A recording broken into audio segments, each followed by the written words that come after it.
Well, welcome once again to the Party of One podcast, the actual play RPG podcast where the gaming table is always set for two. I'm your host, as always, Jeff Stormer, and this week on the show, I am joined by Andy Randolph for a game of Duet of Steel, a two-player role-playing game about long-time rivalries.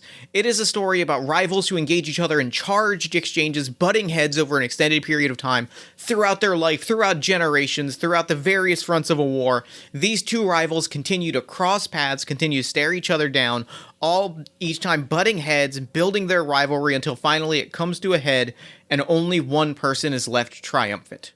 Everybody, this game is dope. This game is really cool, the way it builds these rivalries that keep coming back to each other, these sort of cyclical narratives. It is extremely cool. I loved playing it. I really think you'll enjoy listening to it. I think it tells a great story, and I think you're really going to dig it. You can find more information about Duet of Steel in the show notes. Andy is a prolific podcaster, is one of the hosts of the Ending Pending podcast, a show that discusses the shows that didn't get the ending they deserved because they only lasted one season, as well as one of the hosts of the Force Friends Rewatch podcast, which is a deep dive into the world of Star Wars television, and one of the cast members on Good Neighbors, a Monster of the Week podcast set in a rural Louisiana town. Like I said, they do a lot of amazing things. They are a very hardworking podcaster, and from one constantly busy podcaster to another, much love and respect. You can find links to all of Andy's podcasts in the show notes. I've been listening to Good Neighbors recently and really enjoying it. It is moody as hell, and I really cannot recommend it enough. Go check that out.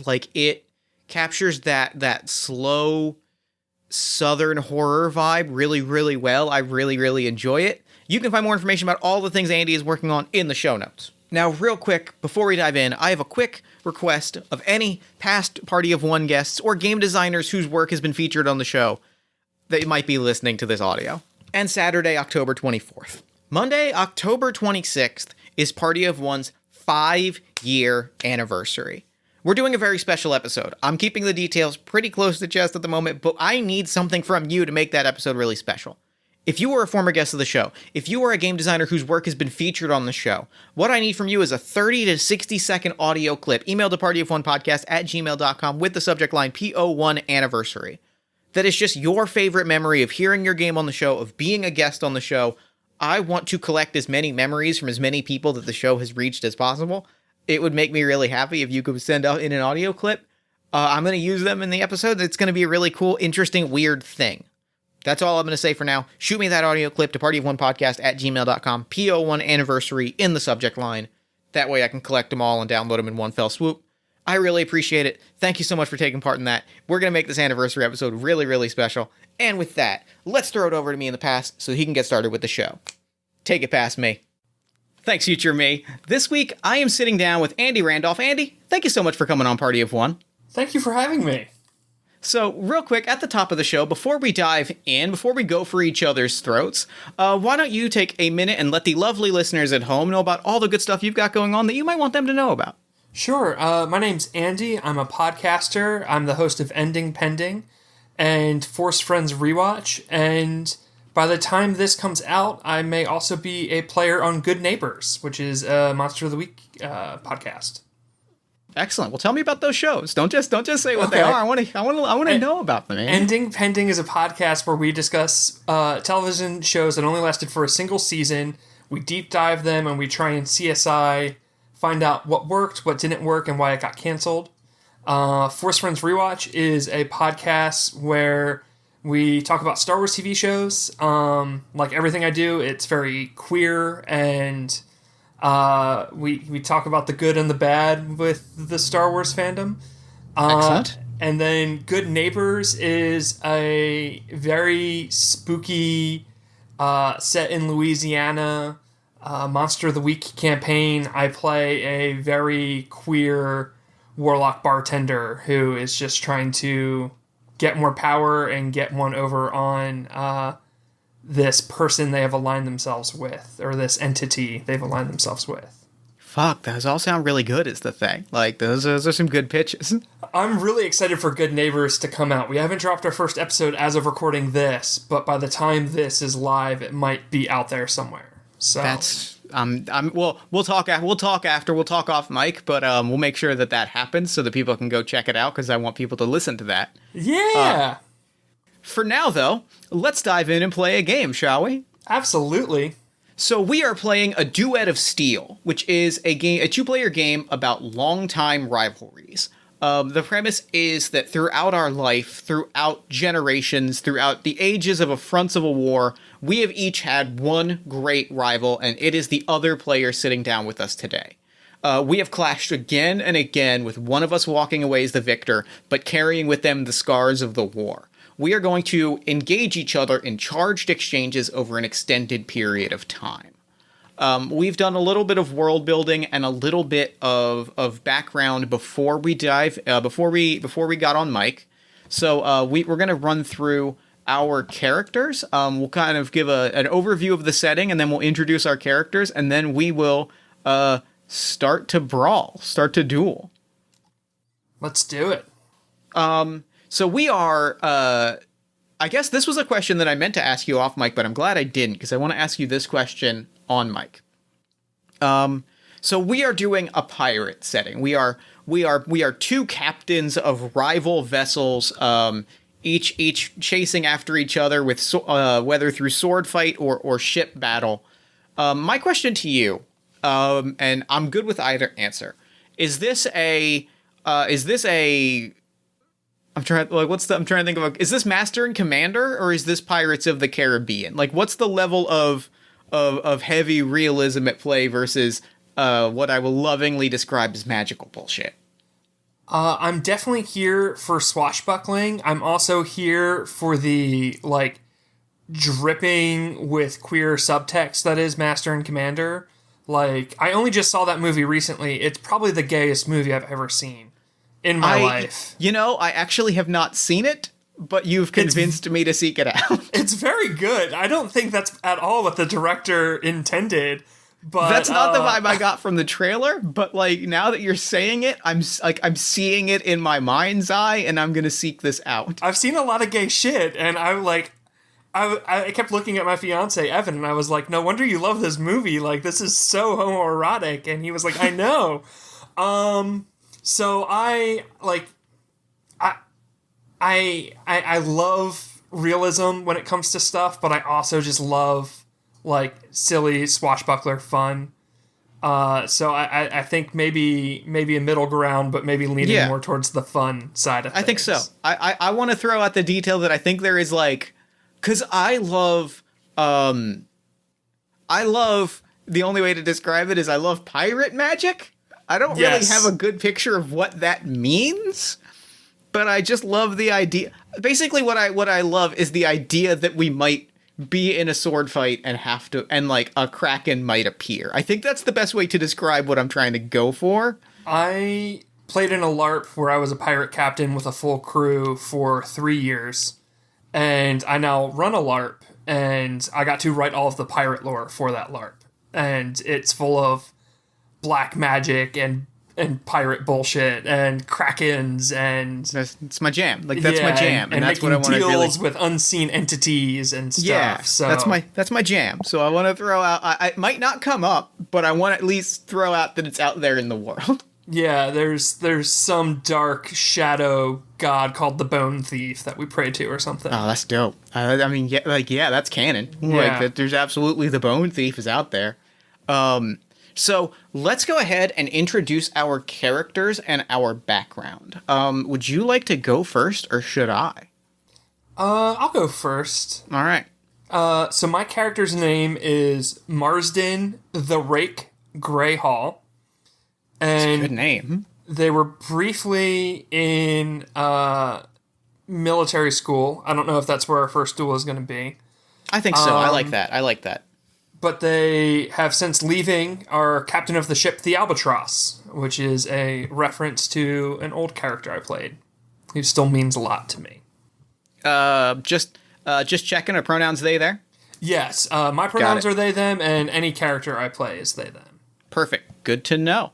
Yeah. Okay. Great. I'm excited to chase after Marsden. They're good. They I like them.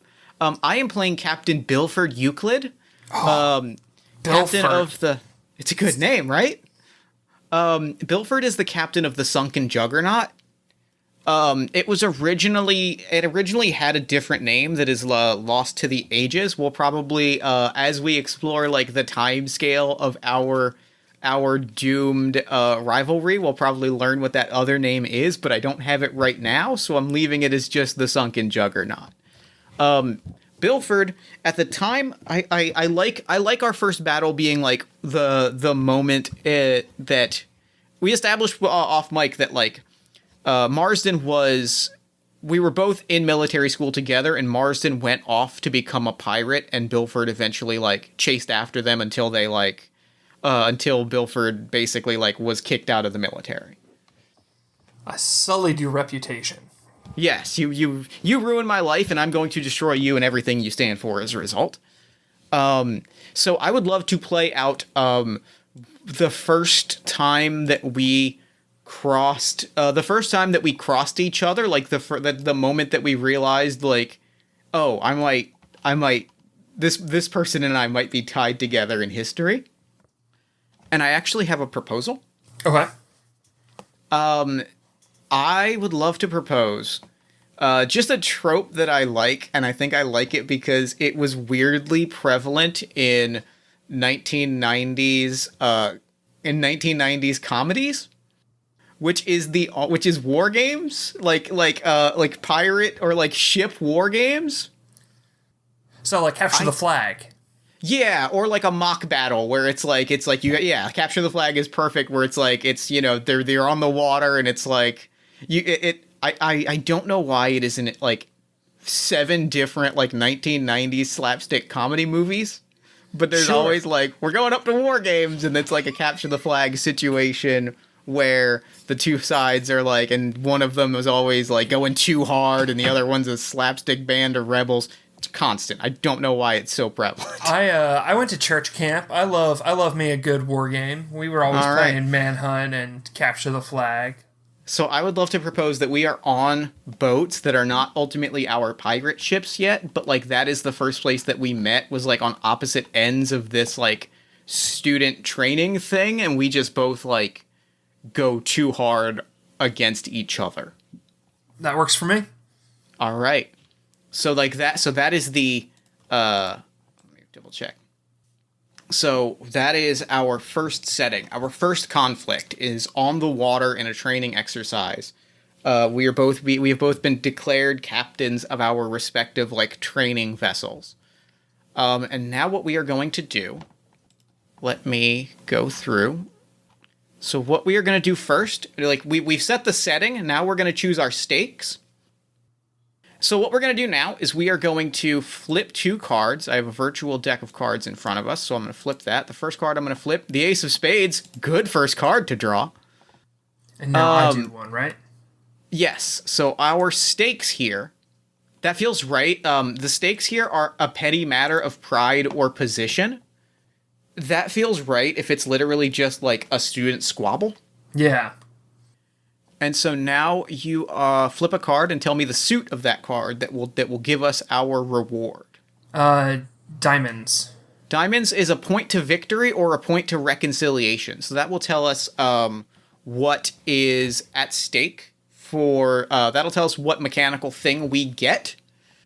It is closer to either the two of us coming together and reconciling, or the two of us, or one of us getting our goal.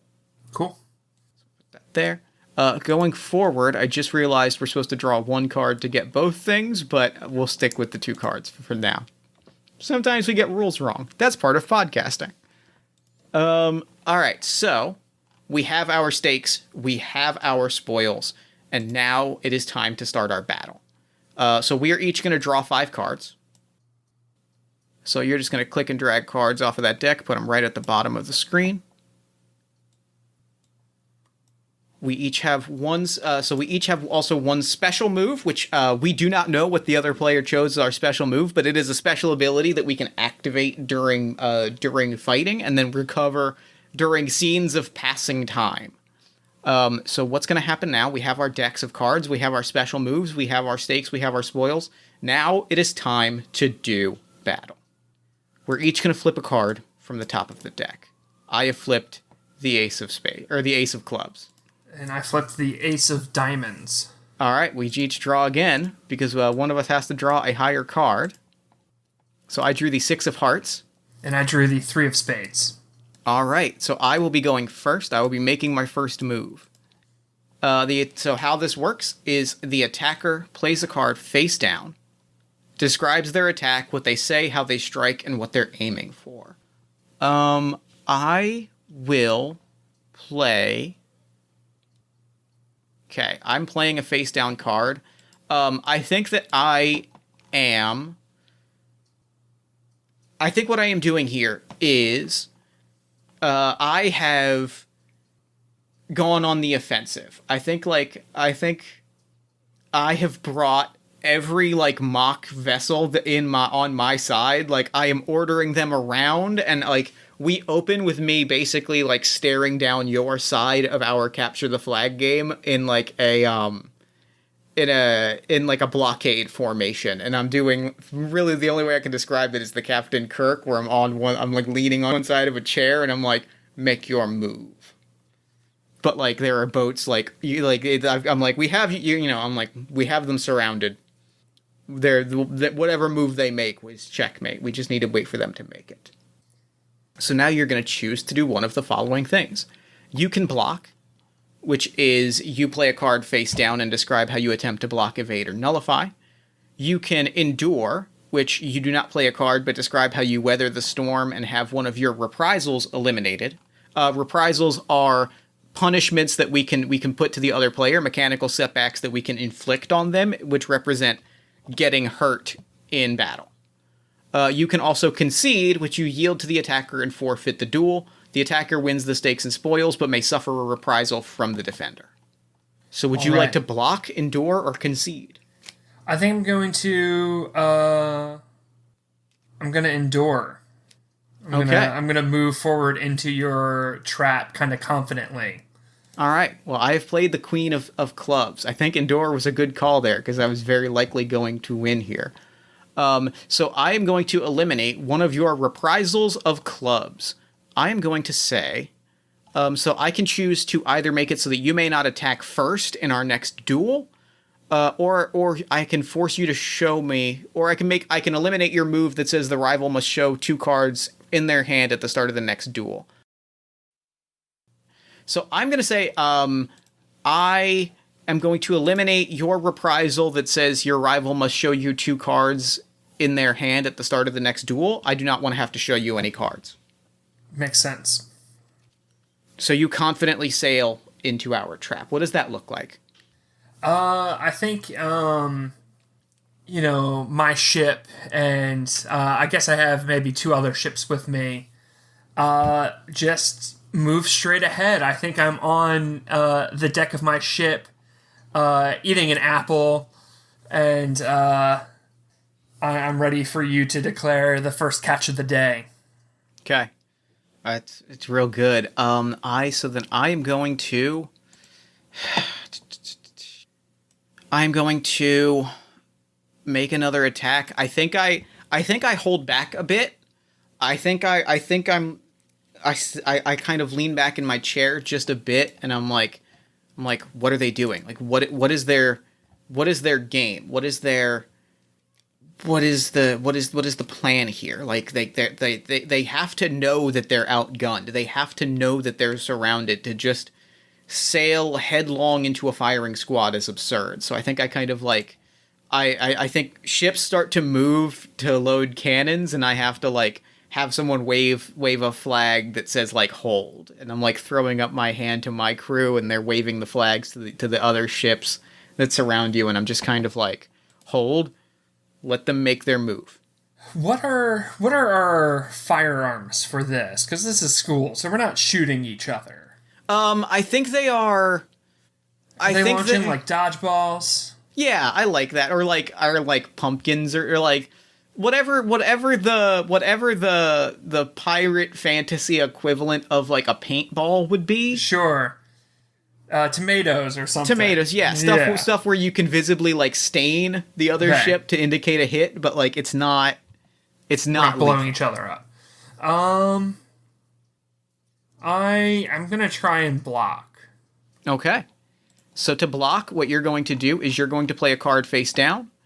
We're both going to you're going to describe how you are blocking, evading, or nullifying the attack, and then we're going to flip our cards and see whose card is higher.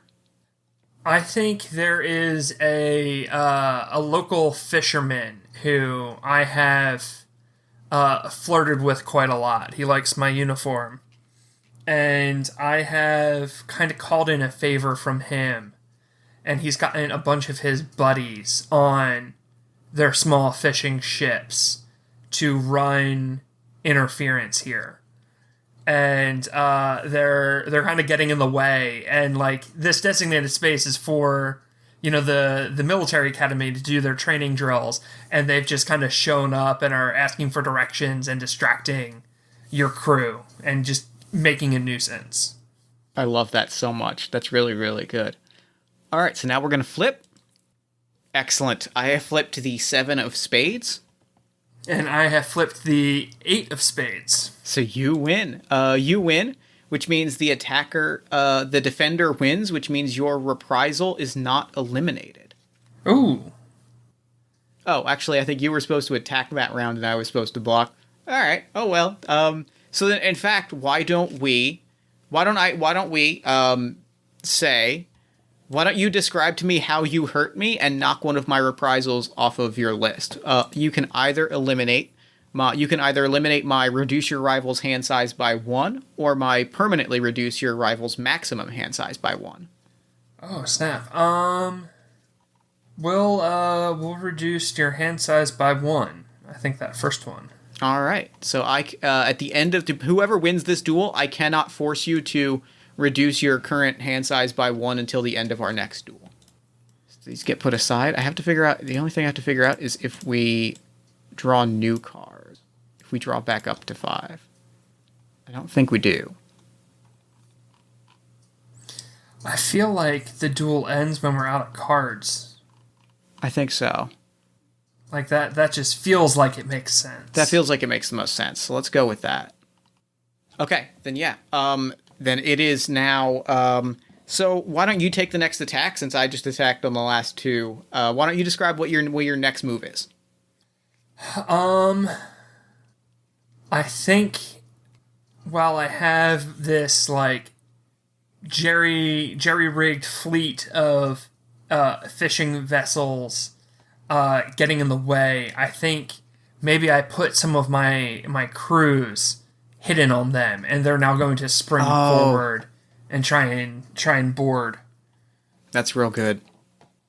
So I'm going to play a card face down. Bam. I am going to also play a card face down.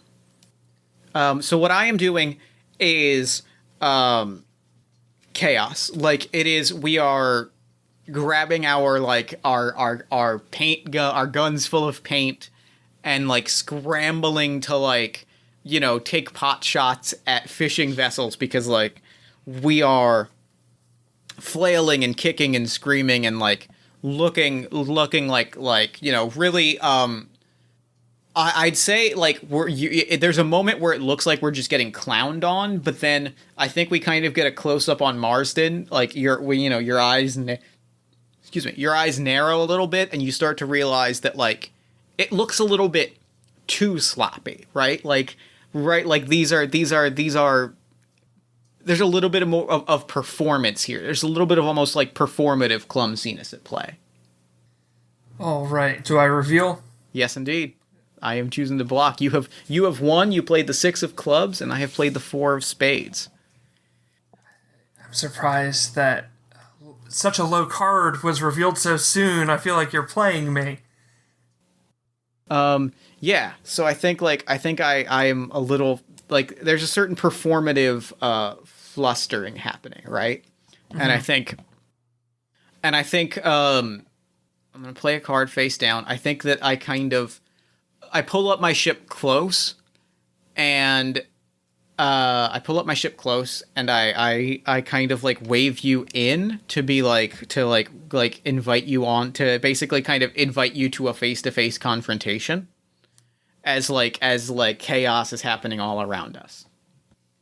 I kind of want that to happen. So should I endure? I believe that would be an endure.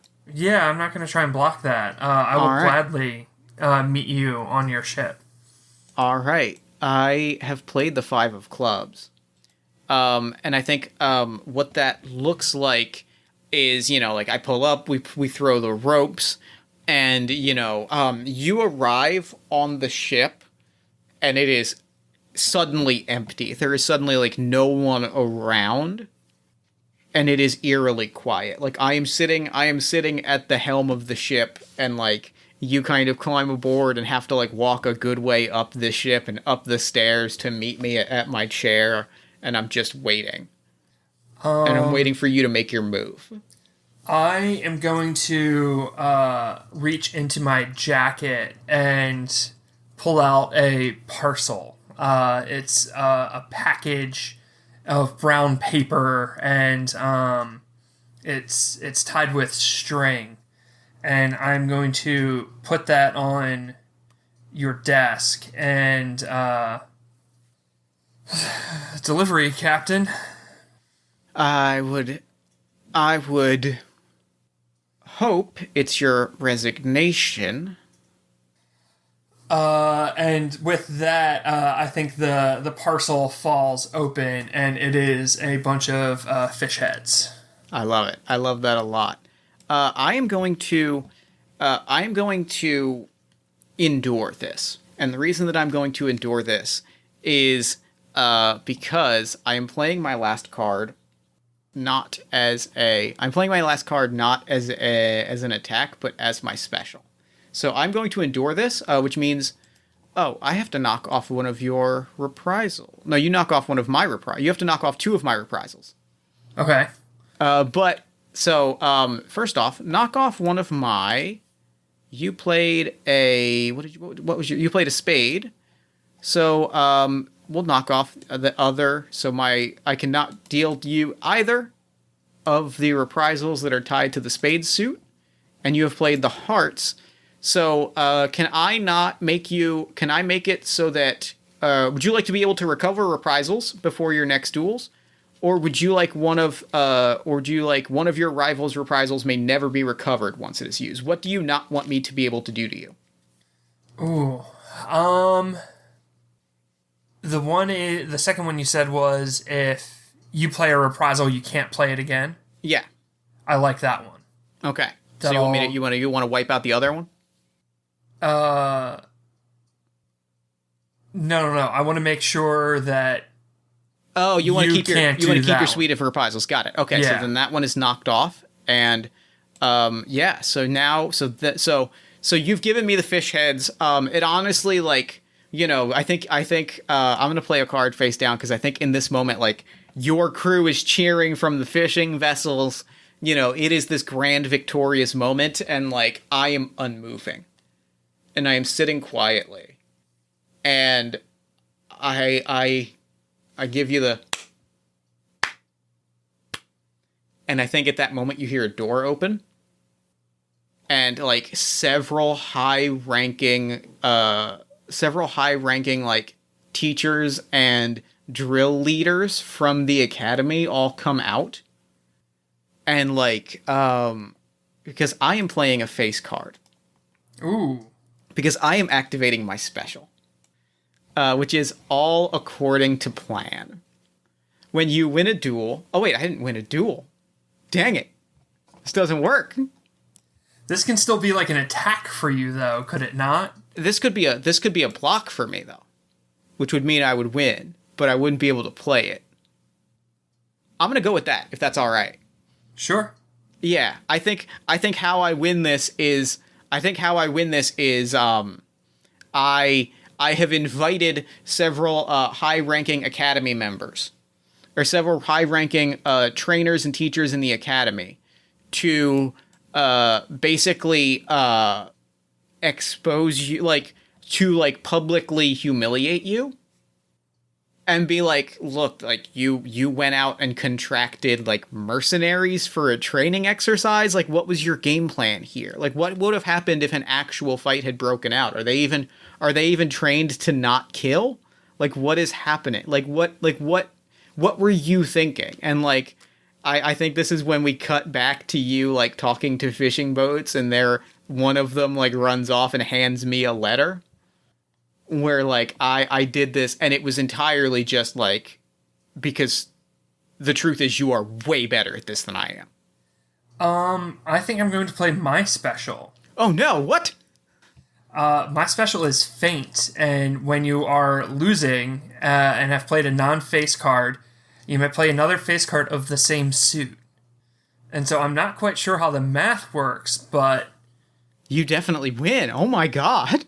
I just played the 7 of Hearts now, so I'm assuming a 12 beats... 12 beats a 10, yeah. I think it's a 10. Let me double check.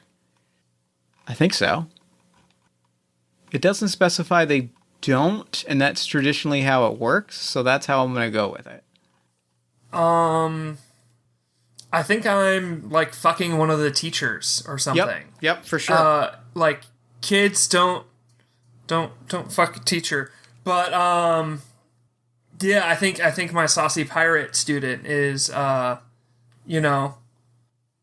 hard for extra credit. I would love to, say if instead of fucking a teacher, if you are literally, if we cut, we see the flashback of like, this like spy that was secretly a cadet run and hand me a letter. And we then see another flashback of you in bed with this other cadet. And like we find out that all of these quote unquote like fishing boats are actually your actual crew, like, in disguise, and it was a double bluff. Okay. That works for me. Like, you knew that I was gonna try my best to humiliate you to climb the ladder, and so you just gave me all of this ammo to make me look like a fool. That works. That's a good feint. It's a real good feint, and I am destroyed and humiliated, right? Like, I act, and like that reputation's got to carry with me, right? Yeah, I think you like show up to class now and like there's fish heads. Yep. Like sitting on your desk before you get there, and like you come back to your dorm after a long day and like everyone's eating like fish just in the room, and yeah. And like the administration like does not like me at that point, right? Because like you are clearly an outstanding student and clearly like an outstanding tactician, and I actively tried to like chase you out of this strictly because I want to be the top. Like, I want to be the best, and like you just thoroughly outclassed me. So yeah, so you have won the duel. So you get the spoils. You can put a point into reconciliation, which is that we find a mutual understanding. Or you can put a point into victory, which you get what you want. What is it that Marsden wants? So is that my motivation, or is that my victory condition? Your victory condition. My victory condition is I want to win you over. I see that you are this kind of rigid, unmoving, stick up your ass, stick in the mud kind of person, but I see something in you, and I want to bring that out. I like that. I like that a lot. So yeah, do you want to put a point of victory or into reconciliation? I think victory. I want to win. Okay. All right. So you have put a point into victory. You have there's probably a moment. I think there's a moment like on the ship where like everyone is cheering, and I just sit back and like I am so full of disgust and rage, but I can't deny that I am full of respect as well. I think that's the feeling of victory. It's like you've pulled me that little bit closer to being on your side, right? Like it's that moment of like, God damn, how did they pull it off? How did they know me so well? And so, with that, I have conceded the duel, which means that you have won the stakes and spoils, which means that like you are the star. Like you come out of here as a star, I come out of here humiliated, and you get a point of victory. However, I get to deal you a reprisal.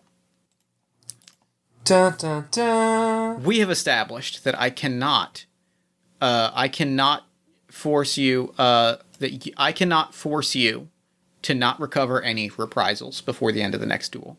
I cannot force you to permanently burn your reprisals as you use them. I cannot permanently reduce your hand size by 1.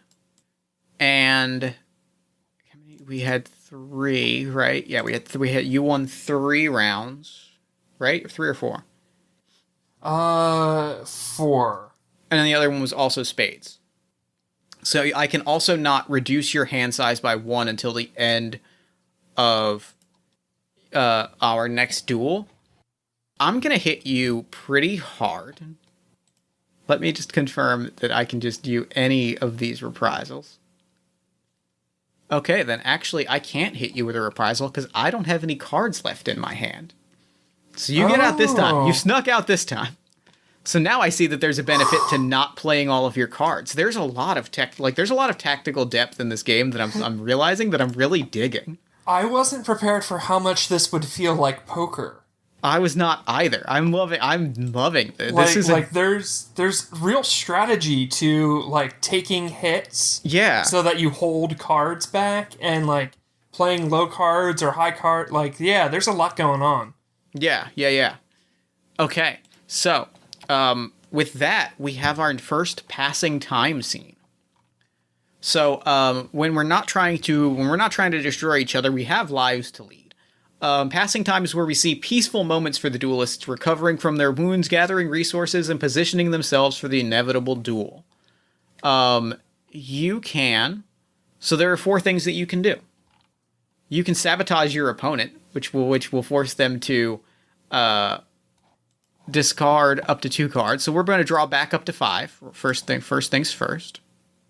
Do I discard? Draw up to 5. I think Okay. don't discard. And that's 5.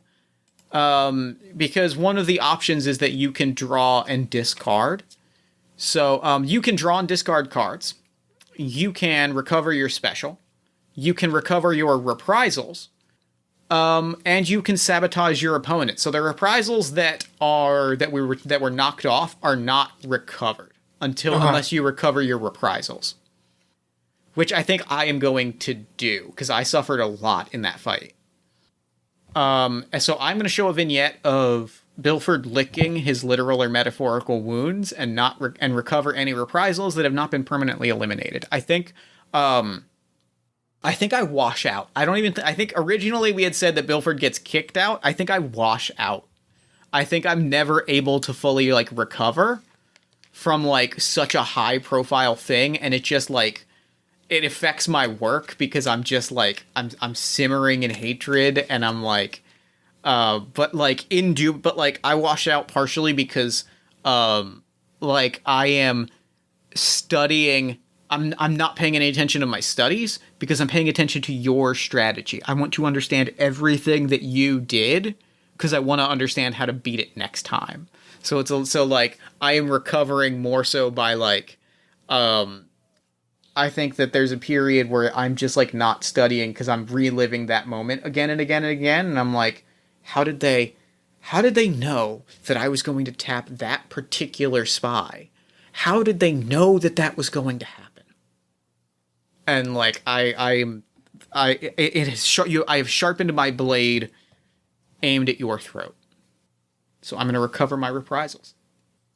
I am going to recover my special. That feels like a right call. And I think I am going to graduate not having to work particularly hard or study very much. I just kind of float through military school, like Saved by the Bell, with the hair. Zach? Mm-hmm. Yeah. Yeah. And I think as soon as I graduate and am given my captaincy, I just like look at my crew and I'm like, piracy lads? And they're like, yeah! Yeah, pirates! Thank goodness the government gave us this boat and all these guns and swords. You just are, as far as the government is concerned, you are never seen again. Which I think brings us to our next duel. Do we want our next duel to be a sword fight or a ship battle? So I had two ideas for duels. Hit me. One was, kind of bar fight, like just we both walk into this bar at the same time and like immediately recognize each other. The other one was I would love a duel at a banquet that starts with dancing. I'm down with that. It goes from us dancing with each other, and then one of us, we're talking, one of us pulls steel. Oh, yeah. I would love that because I love that, like, this is this is sometime after graduation. What are you doing at this lush banquet? I think I'm there kind of, Plunkett and McLean. I'm there to get information for robberies. Like, I love that. I'm playing up this noble persona, but I'm there to fleece people and find out, who the movers and shakers are, and, maybe I'm also scouting this fancy house if I want to rob it or not, but... I am here. I have pulled connections to be here. I am well connected. I have family. Like, I am a legacy. I have pulled connections to be here because you are gonna be here. Like, I am here for your head. I am here to make a scene and to drag you out of here. And I've decided this is gonna be where I think it is maybe not even. I think we'll figure that out, because I'm not sure if I'm here, if I've decided consciously this is where I want to confront you, or if I just can't stop myself from, like, going at you. I think for this banquet, I'm wearing kind of a mockery almost of a military uniform. It's like a double-breasted jacket, but it goes down into this really big, elegant ball gown. And I think I have a very big hat with a very large feather in it. I, on the other hand, am wearing, like, proper dress clothes, but they're very shabby looking. Like, it is clearly, I'm clearly here. I've clearly thrown together something just to pass the dress code. Like, I clearly haven't spent time, like, primming myself to, like, look nice to present myself. I'm clearly just, like, I wanted to get in the door. That's all that matters. And so with that, we can begin our duel. Would you like to make the first move, or should I? Oh wait, we have to figure out our stakes and spoils. Yeah. All right, flip our top card. It is the Jack of Clubs. The Jack is a major setback or defeat in the overall conflict. That's intimidating. And a club is a new special. Ooh. Is that for the winner? Yes, it is. Yes, it is. The winner gets a new special and deals a major setback or defeat to the other person. That's tough. It's real good. So, now we each flip a card. I have flipped a 10. 2. All right, then I am going to make the first move. Put that there so that we know what our stakes and spoils are. So, yeah, I am going to make my attack. I am going to offer you, like, I don't think I can blend in. So I think like you are chatting with some lovely, lovely young, diplomat's son, right? Like, wet behind the ears, is clearly going to inherit daddy's business or daddy's chair on like the embassy. Some cute rosy cheeked 22-year-old. And like I cut in and I'm like, dance? Dance. Let's dance. I will endure. Good. I hoped you would, because I played it 4. What does enduring look like? I think I let you lead me to the dance floor, and I start following your footsteps. I'm having a great time. I am stone face it, right? Like I'm doing all of the classically trained dance moves, but like I am barely blinking. I am just like I am leading you through this dance and clearly enjoying none of it. Make your attack. What is your move here? Not sure. As we're dancing, I think I'm going to lean in close, so close that if you were an onlooker, you might think that I was like nibbling at your ear. Mm-hmm. But I'm whispering like, "What's your play here, Bilford? Are you going to make a scene like you did last time in front of these well-to-do onlookers?" Oh wow, good. I am going to block. And I think Bilford responds with like no reaction, like yeah, yes, 100%, no doubt in my mind. I played the 6 of diamonds. You did. I played the 2 of spades. I done lost that. Yep. So I'm gonna knock off 2 of your reprisals because I've won a round of the duel with hearts and diamonds. So I'm gonna knock off your. I think both of your hearts are already knocked off because I don't think you recovered them. I did not. So then they are both taken care of. So I don't need to remove one of those. I am going to remove. I'm gonna say you cannot permanently remove one of my specials. Okay. I'm gonna put that on the board. So with my next attack, I twirl you, right? Like I think the dancing kicks up a notch, and like you and I are tearing it up. Frankly, like you are an exceptional dancer, and I've clearly put in the work, and so like I twirl you in a big moment. And like when you come to, there is a flintlock right dead in your face.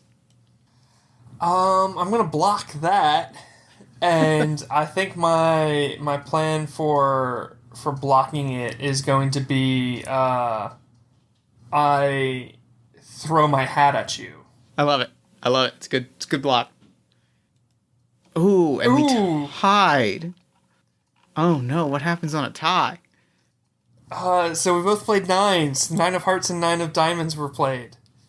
Defender wins ties. You win.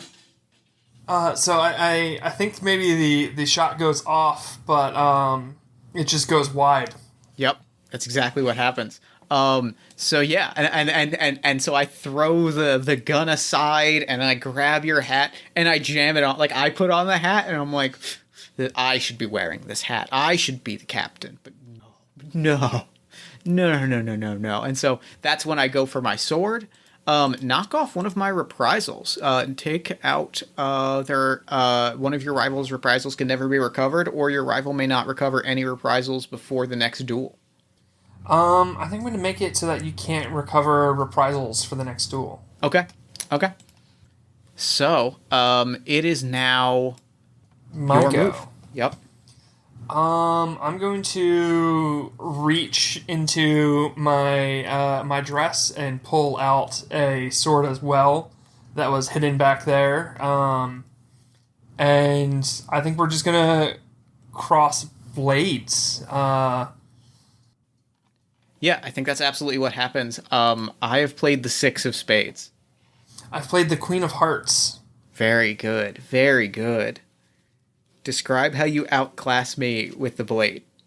I think you are, by all accounts, the better swordsman. I think Okay. you are classically trained. I think you practice and work hard.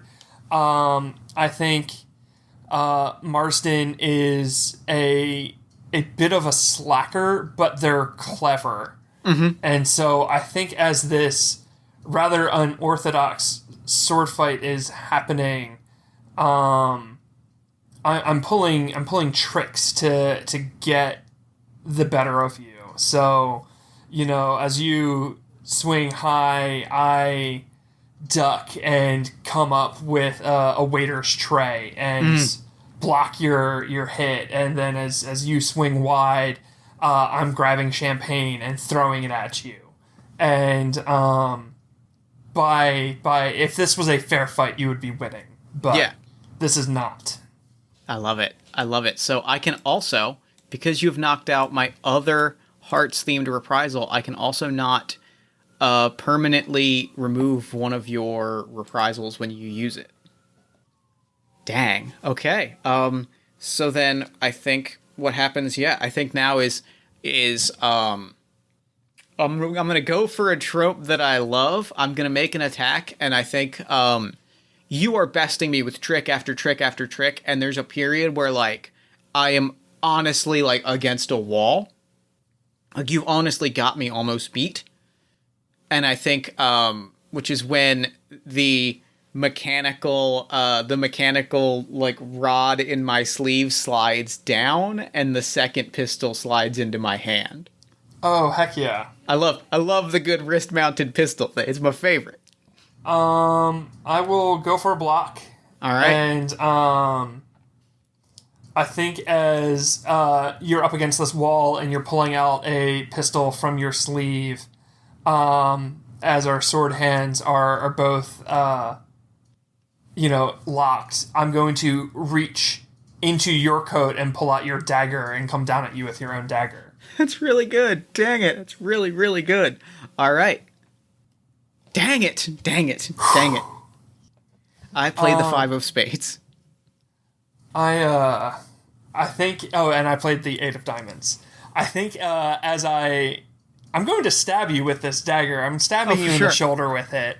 And I think as I have you pinned against the wall with your dagger in your shoulder, I'm going to, like, lean in and whisper again, like, Bilford, why are we fighting?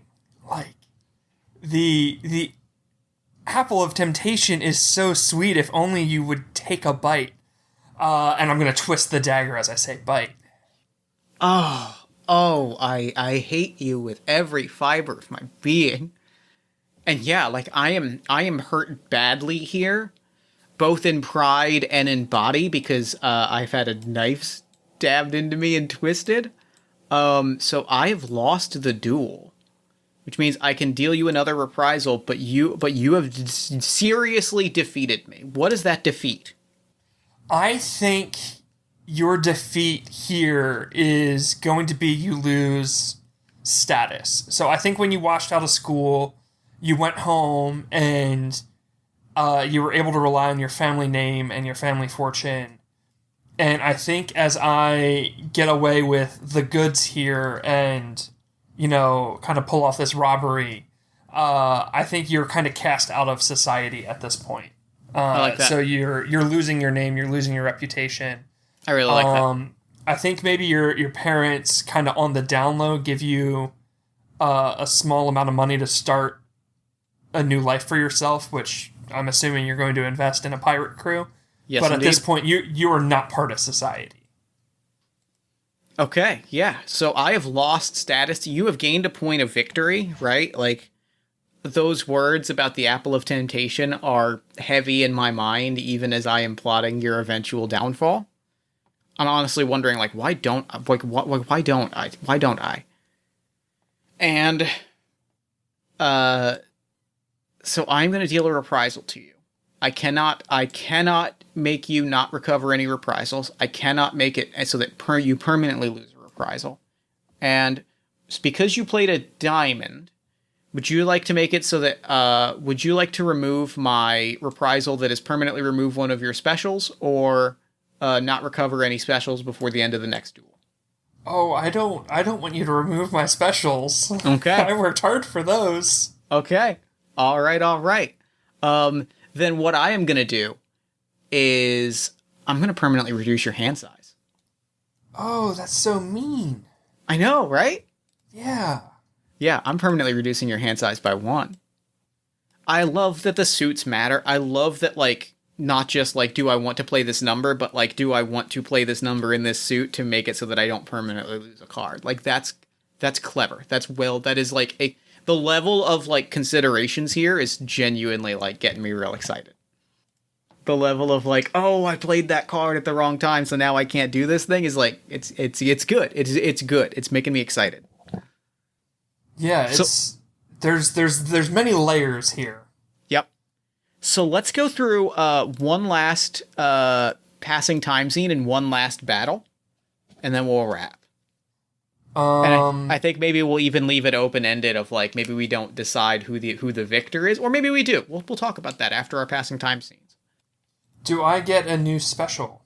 You do. You do get to pick a new special because you won the duel. I'm going to pick... Do you want to tell me? I am going to tell you because it's going to kind of counter what you did to me. I'm going to play Always Prepared, that start the next duel with 1 extra card. Okay. After drawing, you may discard up to 3 cards and draw 3 replacements. So I would have 6 cards, but since you took one of mine away, I'll only have 5. All right, I dig that. I am going to, in my passing time scene, let me see how to describe it. Yeah, I am going to... Let me draw my 5 cards and see what I want to do.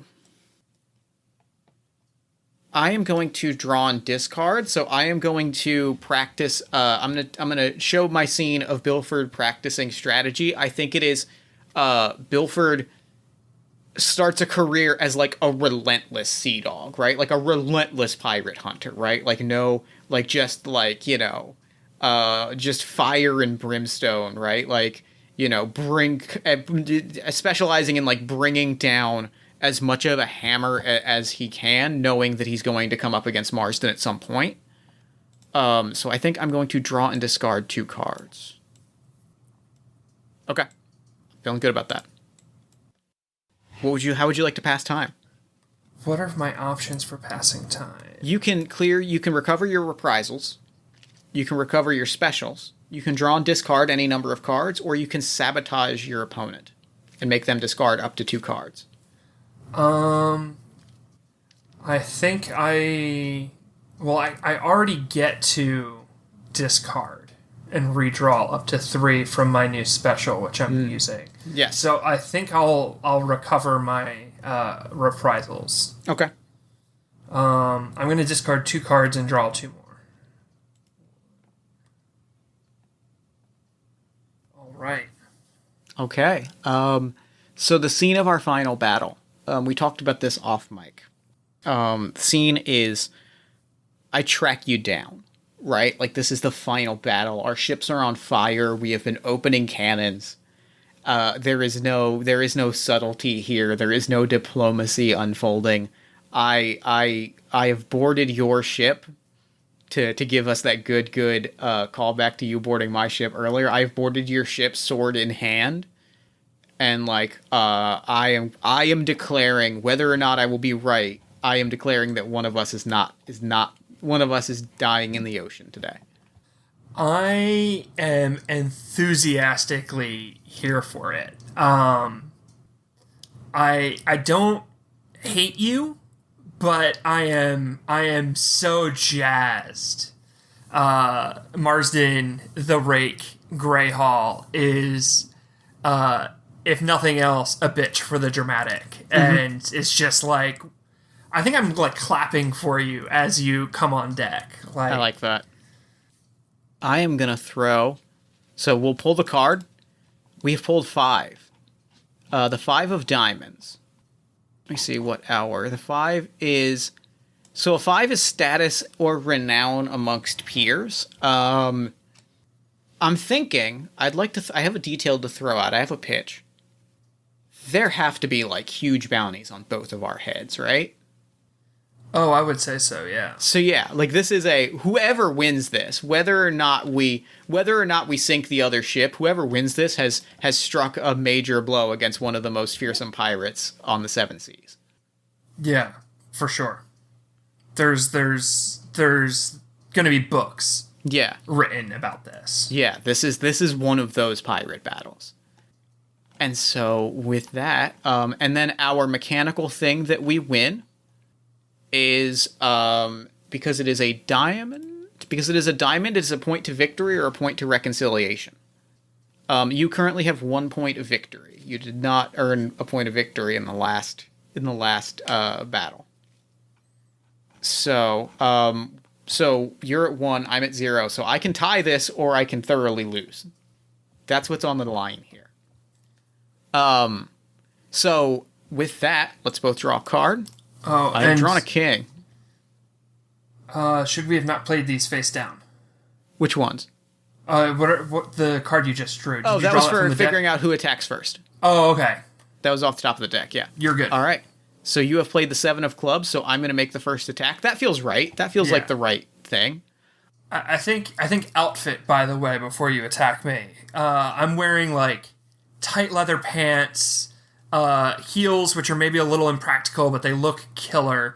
A very poofy shirt, deep V.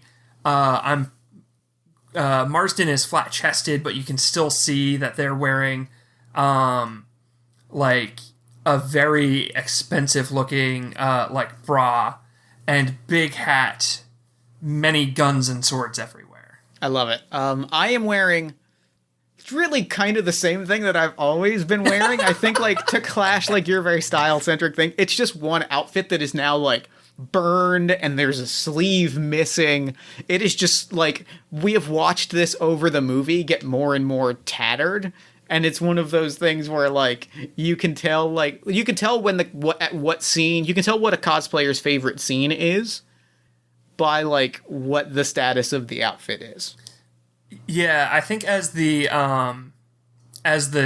story has unfolded, the passage of time for Marsden has been like the heels have gotten taller, they've gotten more earrings, their eyelashes have gotten longer. Mm-hmm. They've just gotten like gaudier and gaudier as a pirate. And Bilford's just shabbier. wearing down. Yeah. So I am. I think I draw my sword and, like, I stop partway through. And I say, if you think that this is going to be some beautiful hand-to-hand battle, then you think that I am a fool. And I think the clouds start to swirl. And I think that is when you see that the one thing that I've added is, like, a necklace with the jewel with, like, the symbol of the bone thief on it. And it is swirling, and, like, pirate ghosts, like skeletons, are starting to climb up, and it is that I have not just sworn my life to your vengeance, I have sworn my soul in eternal damnation to your vengeance, and have brought a ghostly legion of every pirate crew that I have killed. Oh my god. Going hard on this last fight. I think as that is happening, I am going to pull out a blunderbuss from nowhere, and I think give you a wink as I pull the trigger. All right. I've played a 7 of diamonds. I played the 2 of hearts. All right, so I'm going to take that first win. I'm not going to worry about knocking off reprisals here because it's our last fight. I think we're not too worried about it. But I think like you have to shoot. You shoot probably over my shoulder, and like a big behemoth looking, like bulking, heavy zombie looking pirate, like head goes pop, falls into the water. And I kind of smile wide with this sort of like, just like evil, malicious grin as I twirl the sword, and I'm like, perfect. Exactly what I wanted. all I really wanted here was to, like, clear the tape, like, clear away all of your tricks and, like, hidden guns that you're kind of having to pull out against these ghosts, because I'm going to take you out with a blade. So with that, it is your attack. I think I am going to lunge at you, cutlass held high, and I think I'm going to say my own incantation. There's a snake tattoo running up my left arm, and as I say this incantation and swing at you with my cutlass, the tattoo comes to life like spectrally, and is going to also try and bite at you. Oh, dang. I am actually going to... I'm gonna block it. I'm gonna block it by actually, like, throwing my sword into my other hand and grabbing the snake, which is still connected to your arm, and trying to, like, swing you with that. Dang. 10 of hearts versus King of Hearts. I'm gonna give it. I technically I'm calling them both 10s, but we'll say faces win this because that feels right. Oh yeah, are they the same value? It doesn't say in the book, and I think earlier we had decided that faces were 10, so it's either a tie or if we want to declare faces beat 10. Either one is fine by me. I'll let you make that call. You have the better head for rules than I do. I am gonna say it is more satisfying to me in this moment that I be bitten by an evil supernatural snake. All right. As the snake takes a bite out of you, Marsden is going to explain, "Keep or take your bones." And I am going to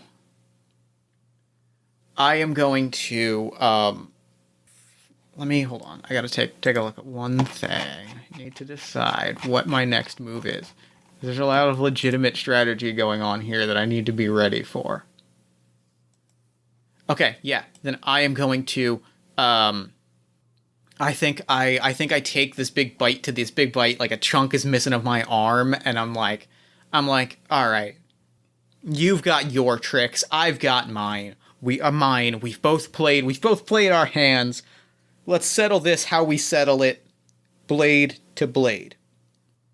And I pick the sword up, and I'm just like, I'm very classically sword fighting you, right? Like, I am a very classically trained swordsman, but there's a swiftness and like a almost a staccato rhythm to it, where it's just like maneuver, and it's just like I'm hitting all of these classical maneuvers so quickly that it's a little overwhelming. All right. As you are outclassing me in, sword to sword, I'm doing everything I can to keep up. And I think I'm rapidly, while trying to match this staccato, I think you're getting nicks in on me. Mm-hmm. And I think I'm rapidly pulling pistols with my free hand and, like, letting off wild shots. Just trying to slow you down or do anything to interrupt this flow. I like that a lot. Yes! Damn. 10 of diamonds. 10 of diamonds. I thought that 9 had me. I was certain. Oh, it's a good throw. Yeah, I think that, like, it is, you're just not fast enough, right? Like, your guns are not, you're not quick enough. You're just not quite fast enough to pull it off. I would love to throw out a visual element if you are cool with it. Hit me with it. Can I get a little gory with it? Yeah. You're chopping your hand off, right? Like, a hand is going here. For sure, a hand is getting lobbed off here. We're going brutal. Full Star Wars. Make your next move.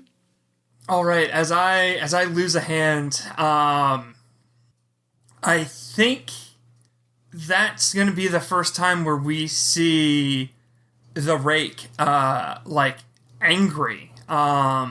They liked that hand. They were attached to that hand. Yeah. I think they're going to take a swing at some ropes and try and pull some like rigging down on you. Okay, I dig that. I love that. I'm gonna endure that. I'm gonna full on. I think what it looks like is the rigging comes down and like I have to scramble to dodge it, and like now the ship is kind of like almost fully sinking, and like I am against the wall of the ship. I have abandoned my sword. My guns are all spent, and like it is wreckage. It is wreckage all around me. But I'm fully taking that shot. Good. I feel good about that. Yeah. And with that, I think I finally I lower my eyes at you a little bit, and I'm like, I can't keep doing this. And I'm like, I can't keep doing this. You've outclassed me again and again and again, and I've given my entire career, and you're simply the better fighter.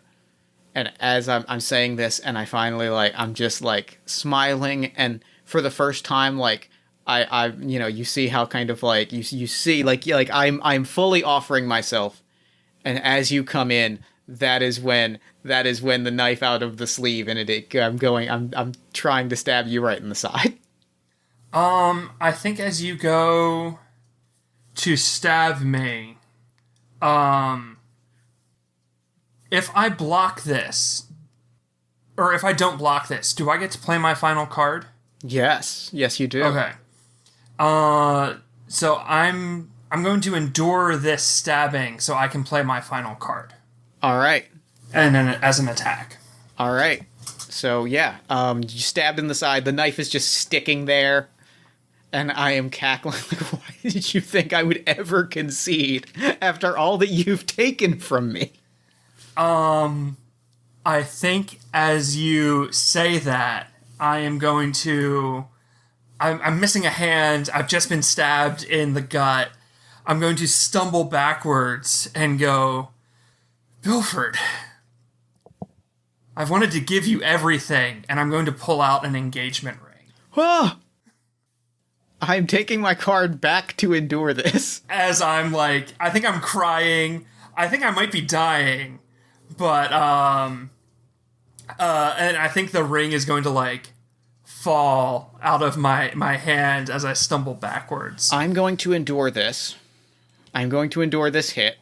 I played the Ace of Hearts for that too. I know, it's good. And I'm enduring it because I'm enduring it to play my final card, which is I am playing my final attack on you, which is the Queen of Spades, and I have caught it, and I am saying, you don't understand. I have given everything to kill. I have given everything to kill you. And this is the first moment that I've realized that I've given everything to kill you, but that doesn't mean we can't continue doing this tomorrow. And the next day, and the next day, and I grab I grab the ring, and I put it on just as I collapse. And this begins, and we close on this beginning the saga of the most terrifying, ghostly pirate duo that history ever knows. With our spectral crew. Yeah. Haunted, just two ghost pirates, and then you've I'm not lying when I say that you've bested me. I'm not lying when I say you're the best pirate ever. Take my I take this ring and I offer you a chance at eternity. I think my tattoo snake, as you put your hands in mine, my tattoo snake wraps around and seals this dark pact we're making to forever haunt the seas and wage our unholy war against a society that kind of made outcasts of us both. Yeah. Oh, that's dope. What dope? That's game, and that is a good ass ending to the game. This was so much fun. That was good. That was really, really good. That was very good. You're a phenomenal storyteller. Oh, thank you. That was very fun. Oh my goodness. Oh, thank you so much for coming on the show and playing this game with me. That ruled. Yes, thank you for having me. This was a blast. Oh, I've lost words for a minute, so let me get my stuff together, and then I can actually end the podcast. So real quick, before we wrap up, where can people find you and your work online? I am on Twitter at a one hat town. I post every podcast and stuff that I'm involved with on there. So if you want to see where I'm guesting, I guest all over the place. So you can follow me on Twitter there. I do also have a cosplay Instagram page. I'm not like a big deal or anything, but if you want to see my cosplay and occasional thirst traps, it's Warden_cosplay on Instagram. Excellent. Well, thank you so much for coming on the show. This game was so very good. And for now, I'm going to throw it over to me in the future so that he can wrap up with the show. All right. See ya, future Jeff. Take it, future me. Thanks, past me. And thanks again to Andy for coming on the show. That game fucking shredded. Oh, that was fun. Like, that game went in so many directions that I did not see coming. It was dope. I loved it. Be sure to check out the show notes for a link to Duet of Steel, and be sure to head there for links to all of the podcasts that Andy works on. That is Force Friends Rewatch, that is Ending Pending, that is Good Neighbors. You can find links to all of those in the show notes, and be sure to follow Andy on Twitter at a1hattown. And while you're on Twitter, follow us at Party of One Pod. Like the show on Facebook at facebook.com/Party of One Podcast. Join our Discord at bit.ly/Party of One Discord. Head to our merch store at bit.ly/Party of One Merch. And support the other podcast that I produce every single week on My Fantasy Children, which is a tabletop-inspired character creation, storytelling, and world-building podcast on the One Shot Podcast Network, powered by you.